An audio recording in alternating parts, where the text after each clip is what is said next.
Nous sommes très heureux de nous retrouver dans cette belle soirée d'été. Et c'est à nouveau aux jeunes que je veux parler ce soir. J'aime personnellement parler aux jeunes pour une raison bien précise. C'est qu'en m'adressant à eux, je suis toujours certain d'atteindre et d'être compris des autres, ceux qui sont moins jeunes. Je voudrais ce soir parler de sport. La Bible est un livre aussi formidable qu'universel. Je n'en connais pas de pareil. Certains pensent que la Bible est un livre ennuyeux parce qu'ils ne l'ont jamais lu. Avez-vous déjà lu le livre des Actes des Apôtres dans le Nouveau Testament? Eh bien, moi, j'appelle le livre des Actes le livre d'aventure de la Bible. J'ai même été jusqu'à l'appeler le livre cacahuète. Savez-vous pourquoi? Parce que quand on commence à manger des cacahuètes, on ne peut plus s'arrêter avant d'avoir vidé le paquet. C'est passionnant le livre des Actes, si passionnant que quand on le commence, on ne peut plus s'arrêter avant la fin. Je vais vous lire dans l'épître aux Hébreux du Nouveau Testament un texte que je transformerai légèrement par la suite. D'abord, je le lis textuellement. Au chapitre 12 de l'épître aux Hébreux, je lis « Nous donc aussi, puisque nous sommes environnés d'une si grande nuée de témoins, rejetons tout fardeau et le péché qui nous enveloppe si facilement, et courons avec persévérance dans la carrière qui est devant nous, ayant les regards sur Jésus, le chef et le consommateur de la foi, qui, en vue de la joie qui lui était réservée, a enduré la croix, méprisé la honte et s'est assis à la droite du trône de Dieu. » Transposé dans notre temps, cela donne « Nous donc aussi, puisque nous sommes environnés d'une si grande nuée de spectateurs, rejetons tout surplus et le péché qui nous enveloppe si facilement, et courons sur la piste avec persévérance, ayant les yeux fixés sur Jésus, le chef de file qui suscite la foi et qui l'amène à la perfection. » J'ai donné pour titre à la rencontre de ce soir la dernière étape. Et c'est assez approprié puisque nous sommes en plein dans le Tour de France. J'ai vu, roulant sur une piste cyclable, un tout jeune homme sur un vélo d'entraînement à pignon fixe. La tête rentrée dans les épaules, les mains accrochées au guidon, une mallette blanche jetée en travers du dos, il escaladait les côtes en danseuse, il dévalait les pentes en un moulinet de jambes effarant. Sa vie est un exemple de régularité. Pas de tabac, pas d'alcool, pas de sortie tardive, rien qui vienne entraver le but qu'il poursuit. Et tandis qu'il dévore les kilomètres à la force des jarrets, ses pensées vont au triomphe à venir. Il voit sa licence de coureur indépendant, il se voit passer professionnel, il voit les arrivées triomphales et rêve des rêves. Il se voit boucler la grande boucle française, la casaque d'or, et l'arrivée triomphale sur les Champs-Élysées à Paris. J'ai vu les pugilistes à l'entraînement, le corps ruisselant de sueur tellement étaient intenses les exercices auxquels ils s'adonnaient. Je les ai vus braver les coups, grimacer de douleur, et briller dans le regard la lueur des grands triomphes à venir. J'ai aussi vu le livre de l'expédition Hunt, qui, en vainquant l'Everest, est monté le plus haut. J'ai lu le livre de celui qui, du plus haut de son ciel, est venu au plus bas sur cette terre. Et si l'exploit ascendant de la mission Hunt m'a rempli d'admiration, c'est l'exploit descendant de Jésus-Christ qui a fait vibrer mon cœur. Parce que s'il est descendu si bas, s'il a tant souffert, s'il a versé son sang et si finalement il est mort comme on sait sur une croix, c'est parce qu'il m'aimait personnellement et c'était pour sauver mon âme de la perdition éternelle.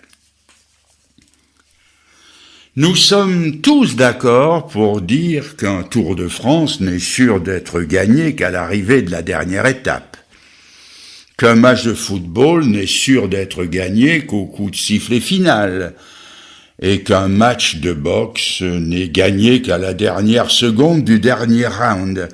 Je me souviens de certains Jeux olympiques où l'un des concurrents du marathon a surclassé tous les autres et où, en vue de la ligne d'arrivée, il s'est effondré, victime de crampes d'estomac et incapable de faire un pas de plus. Savez-vous, mes amis, vous qui collez l'oreille à votre radio transistor pour connaître les derniers résultats sportifs, que vous êtes vous-même engagé dans la course de la vie et que l'arrivée est peut-être plus proche que vous ne le pensez. Savez-vous, vous qui avez plaint ces infortunés, qui avaient donné l'impression de victoire et qui ont finalement été vaincus, que vous aussi, vous pouvez donner l'impression de remporter bien des victoires, de vivre une petite vie bien propre et en vue de la grande ligne d'arrivée, d'être éternellement perdu. Savez-vous que si, dans le domaine des sports, la décision d'arbitre, même injuste, sont quasi irrévocables, la décision de l'arbitre suprême de notre salut ou de notre perdition éternelle sera, elle, à tout jamais irrévocable. Savez-vous que ceux qui participent aux épreuves doivent se soumettre au règlement sous peine d'être disqualifiés et que pour la course de la vie, Dieu nous a donné un règlement en 10 points qui s'appelle les 10 commandements et que les enfreindre, c'est encourir la disqualification éternelle. Vous savez aussi que les sportifs ont plus d'un tour dans leur sac pour se faire pousser sans se faire voir, pour porter un coup bas, pour se doper en cachette, et que nous avons aussi dans la vie toutes sortes de ruses subtiles par lesquelles nous parvenons à tromper honnêtement notre semblable. Un coup de pouce en plus sur la balance au moment de servir la marchandise, une pelletée en moins dans le sac de charbon, un seau d'eau au petit veau que l'on vend au boucher avant de le mettre sur la bascule, et voilà de l'eau de robinet vendue à 5 € le litre, ou la loupe du mensonge commercial où l'on fait passer la camelote pour un article de première qualité, ou la publicité mensongère, ou la facturation exagérée. Ce sont là 1001 petits trucs qui nous laissent la réputation d'être des honnêtes gens. On appelle ça les ficelles du métier. Mais ces ficelles-là seront un jour tressées ensemble et elles formeront autant de cordes solides avec lesquelles seront garrottés ceux qui les auront employées. Au jour solennel de la grande arrivée, Dieu sera l'arbitre unique ou de notre salut ou de notre élimination éternelle. Certains pensent que tout ça c'est du blablabla. Causez toujours, monsieur le moraliste. Mettez vos amplificateurs à fond, moi ça me coule comme de l'eau sur les plumes d'un canard. Dieu, je veux bien admettre qu'il existe, mais Dieu verrait-il, Dieu entendrait-il ? C'est sans doute ce qu'a dû croire un grand fermier américain d'il y a quelques décades. Il vivait dans l'État de l'Illinois. Il a un jour écrit au directeur d'un journal, lui demandant de publier une lettre ainsi conçue. « J'ai labouré mon champ un dimanche. » Et l'on sait combien les anglo-saxons sont scrupuleux, ou étaient scrupuleux sur le dimanche. Donc je reprends, j'ai labouré mon champ un dimanche, j'ai hercé mon champ un dimanche, je l'ai ensemencé un dimanche, je l'ai entretenu les dimanches, je l'ai fauché un dimanche, et j'ai rentré ma récolte un dimanche. Et au mois d'octobre, ma récolte était plus belle que ceux qui n'avaient pas travaillé le dimanche. La lettre qu'il reçut en retour fut pour lui le choc de sa vie. Il était tout simplement écrit « Monsieur, Dieu ne règle pas toujours ses comptes au mois d'octobre. » Et la Bible dit aussi « Il est réservé aux hommes de mourir une fois, après quoi vient le jugement. » Après quoi vient le jugement. En fait, notre vie est comme une course à étapes. Je dirais une course en 7 étapes qui sont 1. La naissance, 2. L'enfance, 3. L'adolescence, 4. La maturité, 5. La vieillesse, 6. La mort, et puis 7. La dernière étape, la comparution devant Dieu. Pendant les 6 premières étapes de notre vie, nous avons l'occasion de chercher Dieu et de le trouver, de nous mettre à la recherche de la vérité et de la découvrir.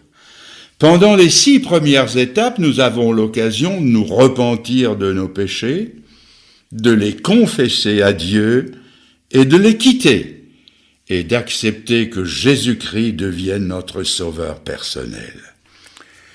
Et si nous entrons dans ce schéma qui est celui de Dieu, alors la 7e étape, la grande arrivée, sera exempte de toute terreur, parce que la Bible dit « Il n'y a plus aucune condamnation pour ceux qui sont en Jésus-Christ. » Peut-être que quelqu'un, inquiet avec raison, va penser ce soir, mais comment puis-je savoir que je serai vraiment sauvé ? Quelle garantie ai-je que mon arrivée devant Dieu sera un salut et non pas une catastrophe éternellement irréparable ? Eh bien, voici la réponse. Si la Bible enseigne notre défaite, et elle le fait, en disant qu'il n'y a pas de juste, pas même un seul, que tous sont péchés et sont privés de la gloire de Dieu, la Bible, donc, nous enseigne notre défaite spirituelle, mais elle ne s'arrête pas là, et elle va heureusement plus loin.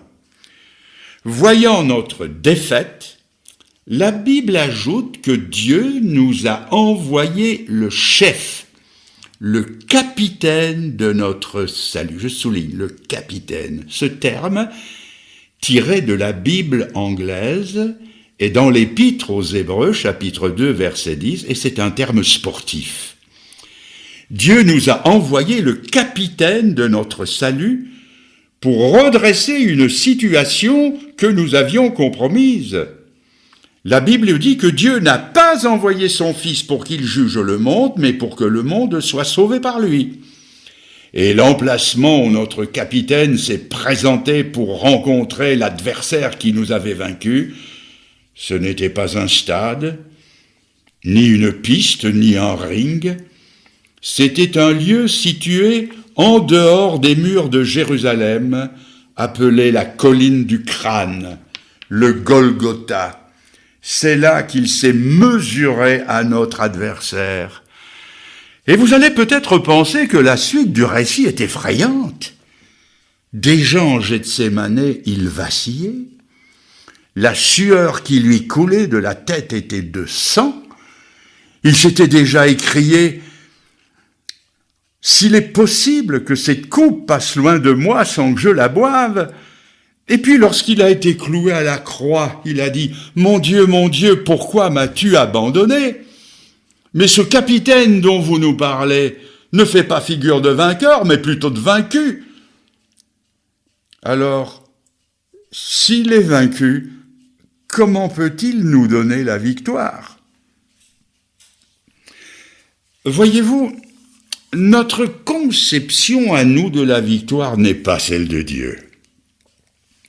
Nous concevons généralement la victoire comme ceci: un ennemi écrasé, réduit à l'impuissance, un vainqueur rempli de fierté avec une foule de possédés qui tout autour hurlent leur joie. Ça, c'est l'idée humaine de la victoire. Mais celle de Dieu est différente.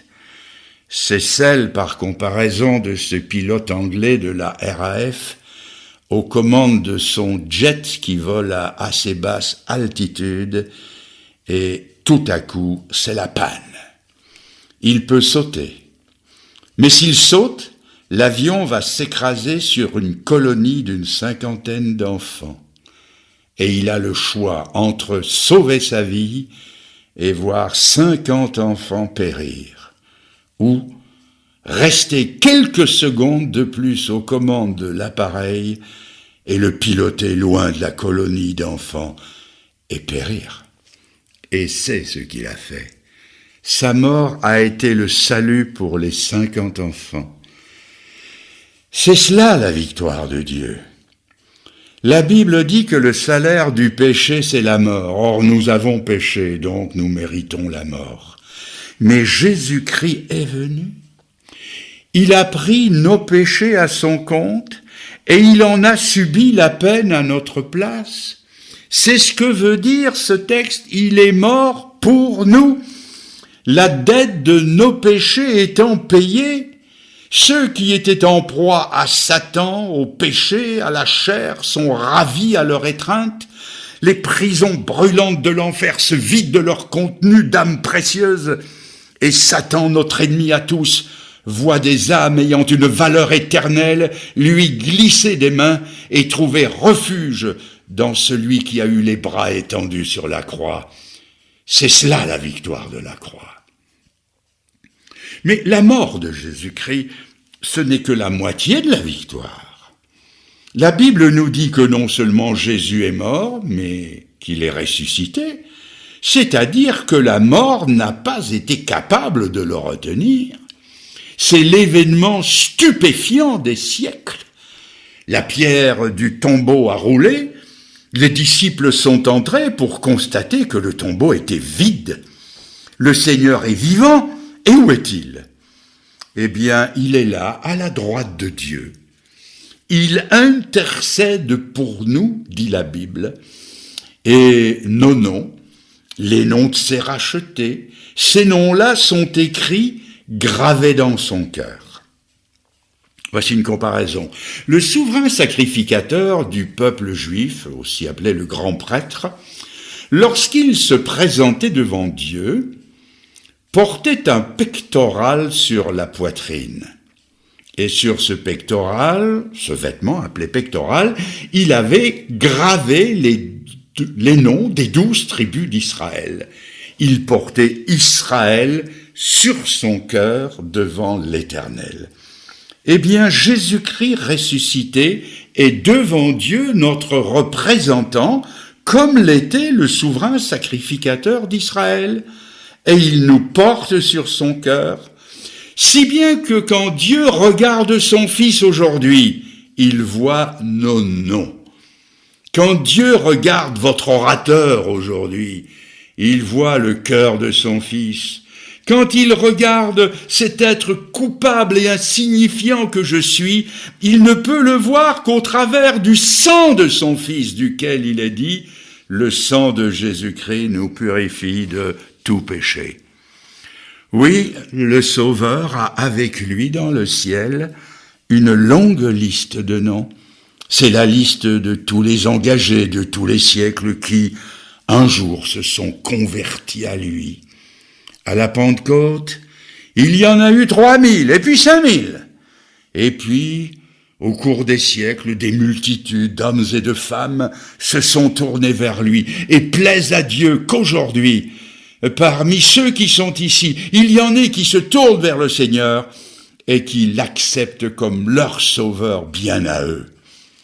Mes amis, laissez-moi vous dire que bientôt, et c'est sérieux, bientôt le bureau des inscriptions sera fermé. Nous l'avons dit hier soir, il est temps de chercher l'Éternel. Le ciel va se jouer à bureau fermé. Ce sera le huis clos éternel. C'est pourquoi il est écrit « Aujourd'hui, si vous entendez sa voix, n'endurcissez pas votre cœur. » Je veux maintenant vous faire voir la fin, la dernière étape de ceux qui n'ont pas voulu s'engager sous l'étendard de la croix, de ceux qui n'ont pas combattu selon les règles, de ceux qui ont vécu 6 étapes de leur vie sans se soucier de la dernière. Je veux que vous voyiez ce soir que celui qui pourvoit à cette vie seulement, sans pourvoir à l'autre, est sage pour un moment, mais un insensé pour toujours. Et pour preuve, je citerai Voltaire, qui a vécu tout près d'ici, puisque nous sommes à la frontière du pays de Gex. Cet homme était un génie. Il a eu sa cour personnelle. Il a fait la nique au tout-puissant Louis XIV. Il a fait la nique à Dieu, et même à la mort, semble-t-il. Mais un jour, la mort a pris sa revanche, et elle est venue le trouver pour de bon. Et Voltaire, paraît-il, tremblait de tous ses membres. Il a eu une agonie épouvantable, et il se serait écrié « Je suis perdu, oh, je voudrais n'être jamais né ». La dernière étape. C'est aussi celle d'un riche insensé, celui dont nous avons parlé hier soir. Ses terres avaient rapporté en surabondance cette année-là. Il a abattu ses vieux greniers, il en a construit de nouveaux et de plus grands, et il a dit cette phrase qui fut sa dernière. « Mon âme » il croyait qu'il avait une âme au moins. « Mon âme, tu as des biens en abondance pour beaucoup d'années. Va, mange, bois et réjouis-toi. » Et à cet instant précis, il a entendu une voix à l'oreille qui lui a dit « Insensé, cette nuit même ton âme te sera redemandée. Insensé !» Le dernier état d'un homme qui franchit sa dernière étape. Si vous n'avez pas Christ comme sauveur, je veux que vous vous voyiez debout devant le vaste portique, donnant sur l'esplanade du jugement dernier dressé comme une formidable arène. Je représente la scène de cette façon-ci. Il y a 2 entrées, une à chaque bout de l'arène. Et sur une des entrées, il est écrit « Entrée des pécheurs » et sur l'autre « Entrée des accusateurs ». Et l'appel des noms commencera. Un nom, puis un autre nom, puis d'autres noms. Les noms de tous ceux qui ne se sont pas réconciliés avec Dieu. Et si vous n'avez pas fait la paix avec Dieu, votre nom sera prononcé, et vous vous tiendrez tout seul au milieu de l'arène, à la barre du tribunal de Dieu. Alors, de cette porte, des accusateurs entreront une multitude d'êtres à l'air diabolique. Ils sont sombres, ils ont le regard empoisonné, ils occupent les premiers gradins, vous les reconnaîtrez tous au passage. Ce sont vos péchés de l'année dernière. Il n'en manquera pas un seul, ils pointeront tous un doigt accusateur vers vous. Et puis le 2e gradin se remplira de vos péchés de l'année précédente. Puis le 3e, le 4e, le 10e, le 50e. Ils viennent en foule. Ils vous accuseront tous. Mes amis, plus moyen de recourir au pardon. L'humble maître de Nazareth qui, pendant les 6 premières étapes de votre vie, aurait voulu être votre sauveur, sera ce jour-là l'arbitre unique de votre élimination éternelle, parce que la Bible dit que Dieu a remis tout jugement entre les mains du Fils. Je veux maintenant parler à ceux qu'une calamité pareille effraie à juste titre. Je veux parler à ceux qui veulent échapper à la disqualification éternelle, à ceux qui disent « Nous avons compris et nous voulons nous convertir, nous voulons appartenir à Dieu ».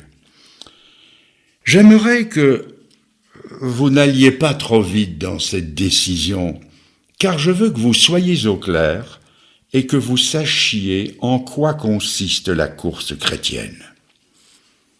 Je veux vous en montrer les gloires et les difficultés, les joies et les larmes, les extases et les souffrances. Tout d'abord, je voudrais vous dire que l'on n'est pas sur la liste des rachetés, des engagés du Seigneur, parce que on aurait été baptisé, confirmé, communié, vacciné, marié ou enterré selon un rite religieux quelconque. On est sur la liste des rachetés par la conversion et par la conversion seulement. Et ce n'est qu'après la conversion que l'on peut parler de baptême et de communion et de tout ce qui peut suivre. Cela revient à dire que ce n'est pas en essayant d'imiter Jésus-Christ, en essayant de faire de son mieux, comme on dit, que l'on peut être sauvé, mais ce n'est pas en l'imitant, mais en se convertissant à lui. Que penseriez-vous si un jour, il me montait à la tête l'ambition de devenir un grand champion cycliste? Pour le devenir, il me faudrait bien sûr imiter, non pas n'importe qui, mais l'un ou l'autre des plus grands que ce sport ait connu.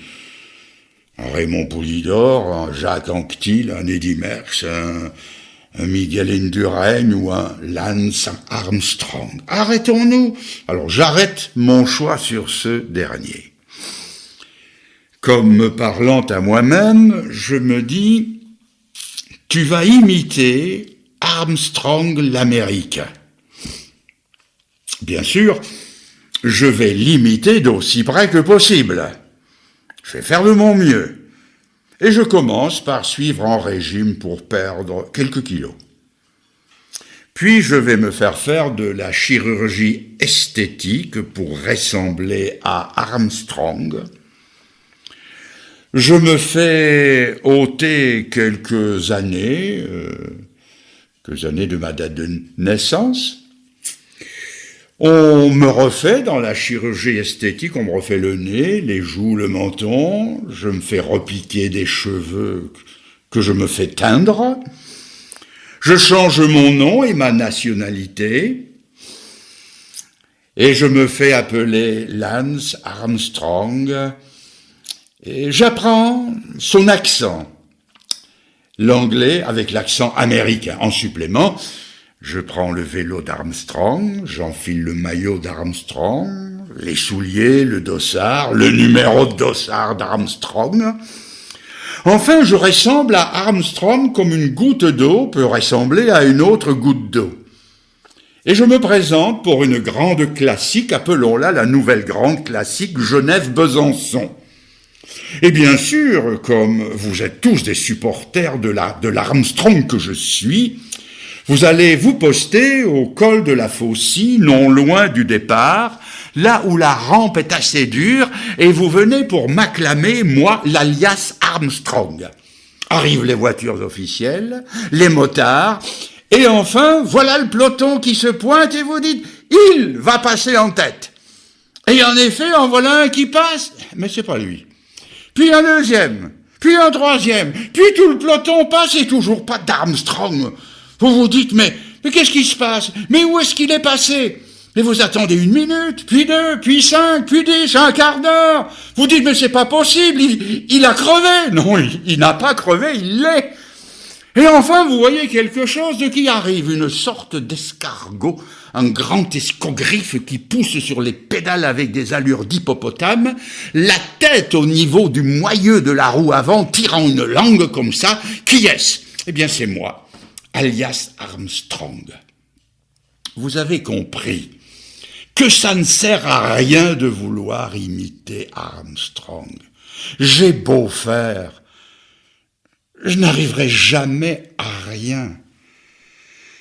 Par comparaison, quelle fantaisie ridicule, quelle prétention que de vouloir imiter Jésus-Christ, duquel il est dit, lui en qui il n'y avait pas de péché. Rien que ça nous interdit toute tentative de réussir à l'imiter. Mais supposons, pour en revenir à notre authentique champion, que, par un miracle que je ne pourrais pas expliquer, Lance Armstrong, il faut le prononcer juste, Lance, paraît-il, Armstrong, qu'il puisse venir habiter en moi, sans que je ne change rien, ni à mon identité, ni à mon aspect extérieur, et qu'il me donne son sens de la course, son endurance, son coup de pédale. Est-ce que je pourrais alors, sans rien changer extérieurement, gagner un Tour de France? Ah, mais bien sûr alors. Bien sûr. Plus besoin de faire de ma vie une mascarade. Si Armstrong était en moi, alors je deviendrais un autre homme en restant parfaitement moi-même. Eh bien, là est le secret du salut. C'est que Jésus-Christ vienne habiter en nous. C'est la condition de départ. L'apôtre Paul avait expérimenté la chose. Il a dit, dans l'épître aux Galates, « Ce n'est plus moi qui vis, c'est Christ qui vit en moi. » Je lis textuellement, c'est Christ qui vit en moi. Et le jour où je m'humilie devant Dieu, où je reconnais que ma vie est une faillite devant l'exemple de Christ, un exemple que je ne peux pas suivre ni de près ni même de loin, et qu'alors je lui dis, Seigneur, mais sauve-moi, et viens mettre ta vie en moi. Dieu vient mettre en moi, par le Saint-Esprit, la vie même de Jésus-Christ. Je nais de nouveau, je deviens un autre homme, avec d'autres possibilités. Et alors, je peux envisager, alors seulement, je peux envisager le baptême, et la vie chrétienne, et la Sainte Seine, et la communion, et le service pour Jésus-Christ. Mais il faut commencer par le commencement, c'est-à-dire inviter Jésus-Christ dans sa vie. C'est ça la conversion. Je veux maintenant que vous voyiez deux hommes. L'apôtre Paul et Néron l'empereur. Ces deux hommes ne sont séparés que de quelques mètres, et pourtant ils ont une course diamétralement opposée. Néron a vidé la coupe des plaisirs, il est blasé. Il offre des récompenses à ceux qui inventeront de nouveaux plaisirs. Il est assis sur son trône à Rome, alors le premier du monde. Les grilles de son palais ont 1 kilomètre de long. Du plafond de la salle de banquet, des parfums tombent sur les convives. Il en vient de tous les pays du monde. Sa couronne vaut des millions. Sa mule est ferrée d'argent. 100 chars l'accompagnent quand il sort. Il ne porte jamais le même vêtement 2 fois, mais il est sombre, il est misérable, il est malheureux. Pourquoi? Parce qu'il n'est pas sauvé, et il finira le plus lamentablement du monde dans le suicide, et il perdra son âme. À quelques mètres de là, Paul, le prince des apôtres, est tout seul dans un donjon d'une prison romaine. Il s'appelle lui-même le prisonnier du Seigneur, non pas le prisonnier de l'empereur. C'est-à-dire qu'il est là parce qu'un jour, il s'est converti à Jésus-Christ. Il a dit oui à Jésus-Christ. Une chaîne le lie à un soldat romain, et cette chaîne, il la porte depuis des années. Des cicatrices sur son corps parlent des plusieurs fois 39 coups qu'il a reçus. Sa face accuse la fatigue. Des sillons profonds sur sa figure parlent des nombreux périls qu'il a traversés. Il s'appelle lui-même « Moi, Paul le vieillard ». Non pas qu'il soit tellement vieux, mais il a vieilli avant l'âge. et l'exécuteur des hautes œuvres, le bourreau, aiguise sa hache. Mais Paul se réjouit toujours. Il a écrit avant son exécution une dernière lettre que nous possédons encore aujourd'hui, dans laquelle il dit « Le temps de mon départ approche, j'ai combattu le bon combat, j'ai gardé la foi, désormais m'est réservée la couronne de justice que le Seigneur, le juste juge, me donnera en ce jour-là, et non pas à moi seulement, mais à tous ceux qui ont aimé son avènement. » La paix de l'apôtre Paul dépasse la compréhension de Néron. Pourquoi est-il en paix? Parce qu'il est sauvé. Dans quelques minutes, le corps décapité de Paul roulera sur les dalles de la prison. Les 6 premières étapes sont finies. La dernière commence, celle de la grande arrivée dans le royaume de Dieu. Mes amis, mes jeunes amis, êtes-vous prêts à vous convertir et à dire « Seigneur, jusqu'à la mort, je te serai fidèle » ? Et souvenez-vous qu'à l'aube du 3e millénaire, il y a plus que de mourir pour le Seigneur, c'est de vivre pour lui. Le Seigneur ne nous a jamais promis une traversée facile. Il nous a promis un sûr débarquement. Et je répète, le Seigneur ne nous a jamais promis une traversée facile, mais un sûr débarquement. Si vous vous donniez au Seigneur, ce soir, il est possible que vous fassiez l'expérience du missionnaire Henry Morrison. Il avait servi en Afrique noire, où il avait donné les 20 plus belles années de sa vie. Et après 20 ans de service pour le salut de ceux vers qui le Seigneur l'avait envoyé, il revenait en congé au pays pour la première fois.